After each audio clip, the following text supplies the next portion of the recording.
പടച്ചവനയുന്ന ചെറുപ്പക്കാര് പള്ളിയിൽ തറാവീഹ് നിസ്കരിക്കാൻ പോകും. പള്ളിക്കകത്ത് പ്രായമുള്ള രോഗം പിടിച്ച വാപ്പമാര് പേരും വേച്ച് നടന്ന് പള്ളിയിൽ ചെന്ന് 20 റക്അത്ത് നിസ്കരിക്കുമ്പോ പള്ളിയുടെ പരിസരത്ത് കിടന്ന് കറങ്ങുന്ന ചെറുപ്പക്കാരാ, പള്ളിയുടെ കോമ്പൗണ്ടിന്റെ അകത്ത് കയറിയിട്ട് നിസ്കരിക്കാത്ത ചെറുപ്പക്കാരാ, പള്ളിയുടെ 2ാം നിലയിൽ കയറിയിട്ട് വാട്സപ്പും ഫേസ്ബുക്കും നോക്കുന്ന ചെറുപ്പക്കാരാ, എന്റെ പൊന്നുമോന് പ്രതിഫലം എന്താണെന്ന് നിനക്കറിയുമോടാ?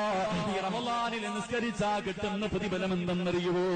മാസം 1 റക്അത്ത് നിസ്കരിക്കുന്നതിന് പകരം പടച്ചറപ്പ് കൊടുക്കുന്നത് ഒരു പട്ടണം തന്നെ കൊടുക്കുമെന്ന് നബി മുഹമ്മദ് മുസ്തഫ സല്ലല്ലാഹു അലൈഹി വസല്ലം. ഒരു പട്ടണം തന്നെ അല്ലാഹു നിനക്ക് എഴുതി തരും.